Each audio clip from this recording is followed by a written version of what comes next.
नमस्कार दोस्तों, बहुत बहुत स्वागत है आपका संवाद न्यूज इंटरनेशनल पर। और मैं हूं आपका अपना काफर बुत परस्त राम भक्त राष्ट्रभक्त संकेत चतुर्वेदी। दोस्तों, जिनको आप मेरे लेफ्ट हैंड कॉर्नर में देख रहे हैं वो मेरे साथ में अतुल सिंघल जी हैं, मेरे सीनियर रहे हैं। आई एम सॉरी, गलत बोल गया था, राइट हैंड साइड पे बैठे हैं अतुल सिंघल जी हैं, सीनियर जर्नलिस्ट हैं और उनसे मैंने बहुत कुछ सीखा है। लेकिन थोड़ा राइट लेफ्ट के चक्कर में बात एक्चुअली मैं बिल्कुल कायदे की जरूर कर देता हूँ। राइट लेफ्ट में हो सकता है गड़बड़ी हो जाए। आज हम जो बात करेंगे उसका रेलेवेंस न सिर्फ इतिहास से है, उसका प्रेजेंट और फ्यूचर से भी रेलेवेंस है।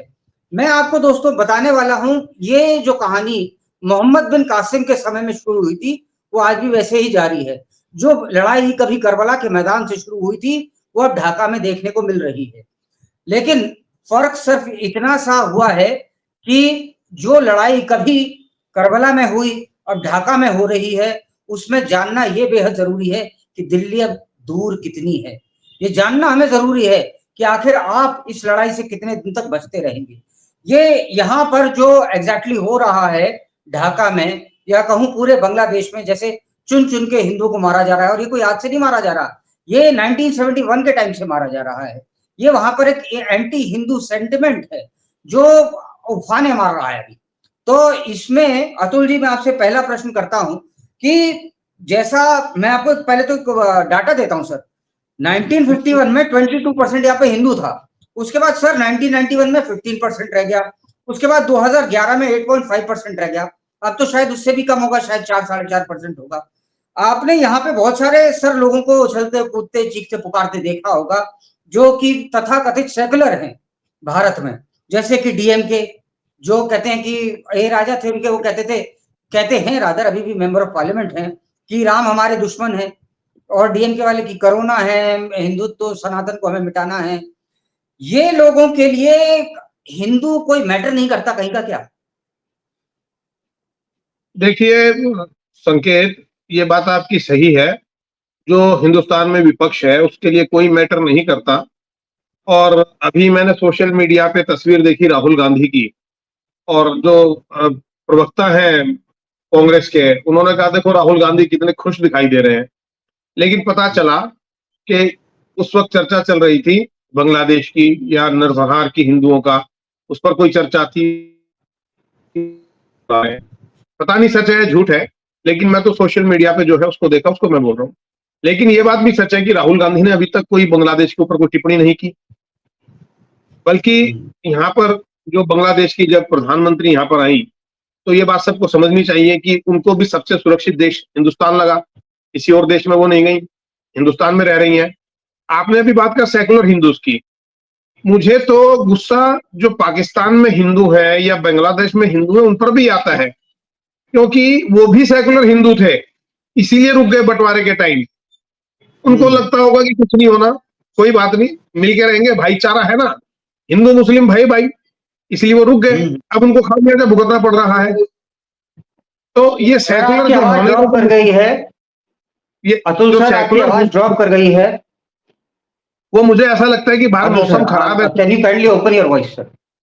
संकेत, मौसम खराब है बाहर, तो आपकी आवाज नहीं आ रही सर। लेकिन मैं यहाँ पे एक एड ऑन प्रश्न कर देता हूँ, आपकी आवाज बिल्कुल नहीं आ रही सर, थोड़ा उसको ओपन करने का प्रयास करें। हसीना भारत और शेख हसीना ने भारत में शरण पाई, तो शेख हसीना को भारत महफूज लग रहा है, पर माशाअल्लाह नसरुद्दीन शाह और आमिर खान को भारत में डर लग रहा है। तो ये डरपोक ये भारत में रह करके खाएंगे यहाँ का, लेकिन मतलब ये एक अलग ही कॉन्सेप्ट, एक अलग ही दुनिया में जी रहे हैं सर। बिल्कुल यही बात है, बिल्कुल यही बात है जो मैं आपको बोल रहा था।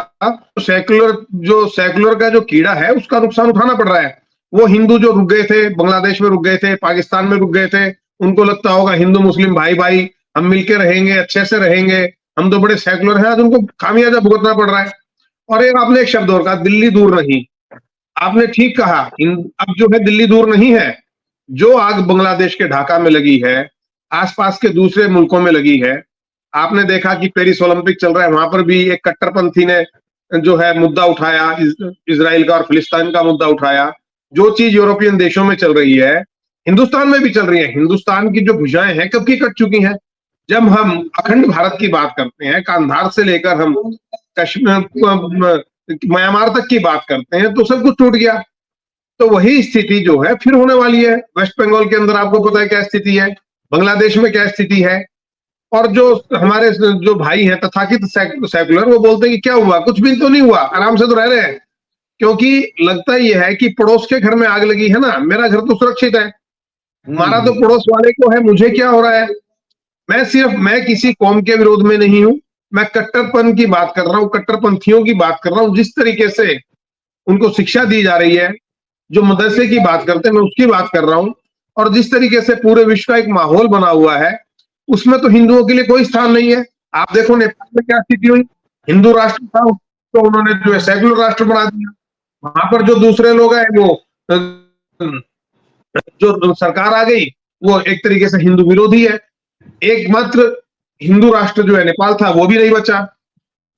एक चिंता का विषय है पूरे समाज के लिए, पूरे सनातन धर्म के लिए और पूरे विश्व के लिए। आपने तो केवल हिंदू धर्म की बात, लेकिन आपने अभी हिंदू राष्ट्र की बात करी, तो एक नेता है भारत के बड़े दिग्गज, जो कभी कभी पार्लियामेंट में सो जाया करते हैं अगर हिंदू की बात होती है तो उन नेता ने कहा था कि हिंदू हिंसक है।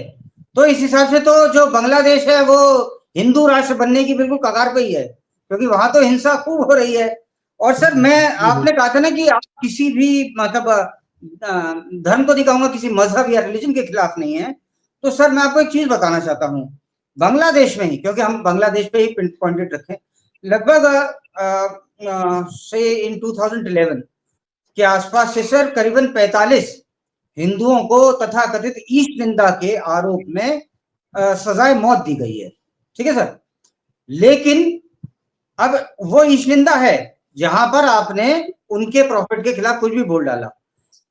अगर वो बलात्कार कर देता है, अगर वो गाली बके, वो अर्थात आप भी समझ गए, दर्शक भी समझ गए, तो वो कोई ईस्ट निंदा नहीं है, तो वो उसका फेथ है।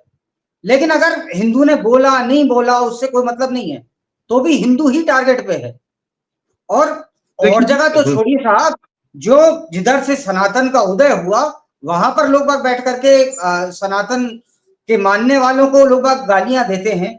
क्या आपको नहीं लगता कि जो एक बड़ा फेमस संस्कृत का डायलॉग है, धर्मो रक्षति रक्षता, अब उसकी आवश्यकता आन पड़ी है? कब तक ये तो है बिल्कुल। और सबसे बड़ी बात एक और है, संकेत जो मैं बताना चाहूंगा, हम ये देखो कि जो बांग्लादेश में जो ये शुरू हुआ था एजिटेशन, इसलिए हुआ था, ये वो तो आरक्षण के खिलाफ, आरक्षण को लेकर एजिटेशन था, वहां की प्रधानमंत्री के खिलाफ था। तो उसमें मंदिर या इस्कॉन टेम्पल या हिंदुओं के पूजा स्थल या हिंदू कम्युनिटी कहां से आ गई? मतलब कहने का विषय ये है कि कोई एक समस्या रही होगी उन लोगों की, उस समस्या को हाईजैक कर लिया आईएसआई ने, वहां की दूसरी एजेंसीज ने, वहां के कट्टरपंथियों ने, और वो हिंदुओं के खिलाफ हो गया। आरक्षण विषय था, सरकारी का विषय था, उसको ने हिंदुओं को टारगेट, मतलब जो मूल विषय उन्होंने माना या जिसके लिए उन्होंने अपना आंदोलन शुरू किया, उसको छोड़ के वो हिंदुओं पर अटैक करने लगे। तो पूरा का पूरा ये जो एक तरीके से चल रहा है, नेक्सस कहो, पूरा आंदोलन कहो, पूरा एक जो पूरा माहौल चल रहा है पूरे विश्व का, वो यही चल रहा है कि केवल हम रहेंगे, हमारे सिवा कोई नहीं रहेगा, बाकी सब काफिर हैं। तो इसलिए जो आपने कहा धर्मो रक्षित रक्षित, वो करना जरूरी है। हमें अपनी रक्षा करनी पड़ेगी, धर्म की रक्षा करनी पड़ेगी, तभी मतलब एक दूसरे के पूरक हैं। हम अपनी रक्षा करेंगे तो धर्म बचेगा, धर्म की रक्षा करेंगे तो हम बचेंगे।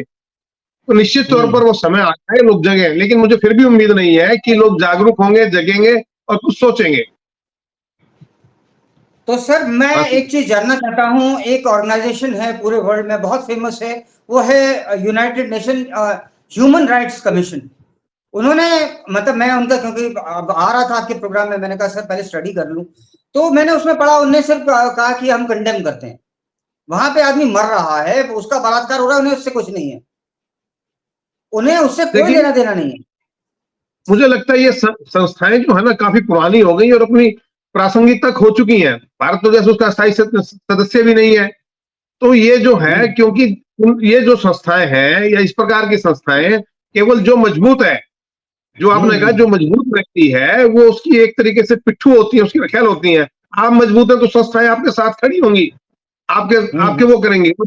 अगर सामने वाला मजबूत है तो संस्थाओं की भी हिम्मत नहीं है उनके खिलाफ कुछ खुल के बोल सके या कर सके। जब उसके पास पावर ही नहीं है संस्था खुद कमजोर है या अप्रासंगिक हो चुकी तो क्या करेगी? कंडेम कर देगी।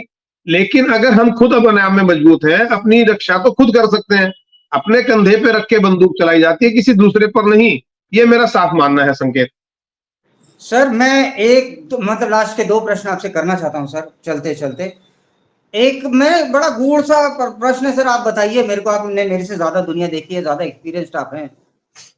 इस्लाम के 57 मुल्क हैं साहब, लेकिन शरण लेने के लिए ने वही मुल्क चाहिए, मतलब जो राष्ट्र हो, और उसको मुल्क बनाने के लिए चलाएंगे। मतलब जाएंगे यूरोप में, फ्रांस में जाएंगे, मोरक्को से, पूरे वर्ल्ड ओवर के, मतलब ये so called Islam is religion of peace, तो ये पीसफुल कम्युनिटी जो है ये जाएंगे उस जगह पे जहां इस्लाम नहीं चल रहा। आप देखिए रोहिंग्या जब आए थे ना भारत में सर, उस टाइम पे पाकिस्तान पे भी इन्होंने दरवाजे खटखटाए कि हमें रख लो। इमरान खान प्रधानमंत्री थे, मेरे को आज भी याद है, इमरान खान ने मना कर दिया था कि एक भी आदमी को घुसने नहीं दूंगा, और ये मोरक्को से भाग करके फ्रांस गए। अब फ्रांस वर्ल्ड कप में जीत गया तो आग लगा दी, और मोरक्को जीता तो फिर आग लगा दी। तो ये मतलब ये सिर्फ न्यूसेंस क्रिएटिंग एक तरह से कम्युनिटी है, और मेरे को नहीं लगता सर कि इनकी कहानी मुझसे बेहतर कोई काफर शायद सुना भी पाएगा।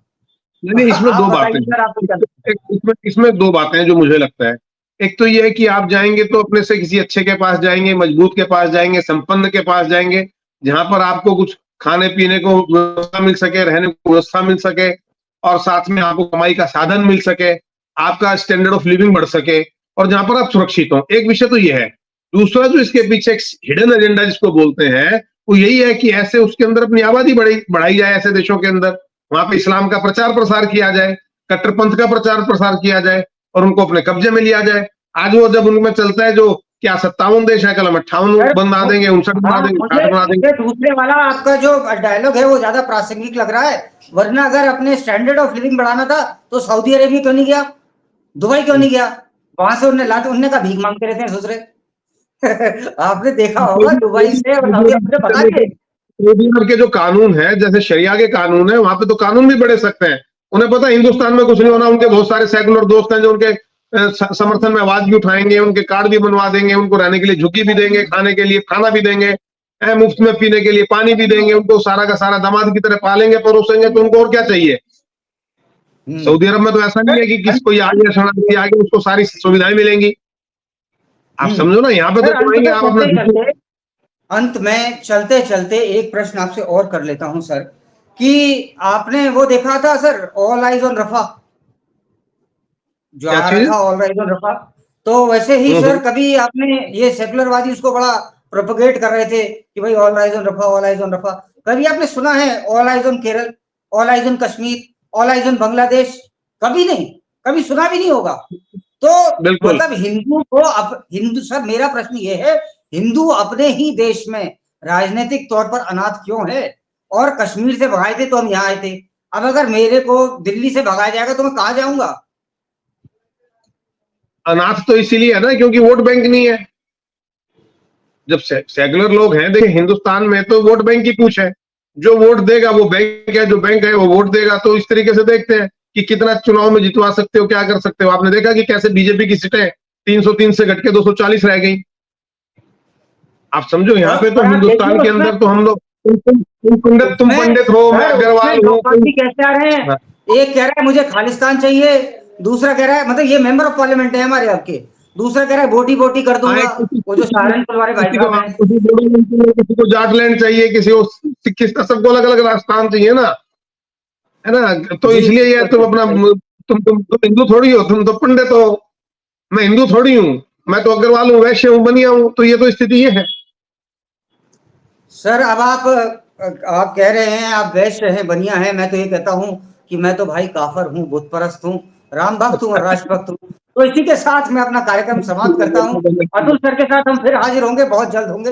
दर्शकों, यहाँ तक आपने देखा तो कृपया हमें सब्सक्राइब जरूर करिएगा। सर आपका बहुत बहुत धन्यवाद।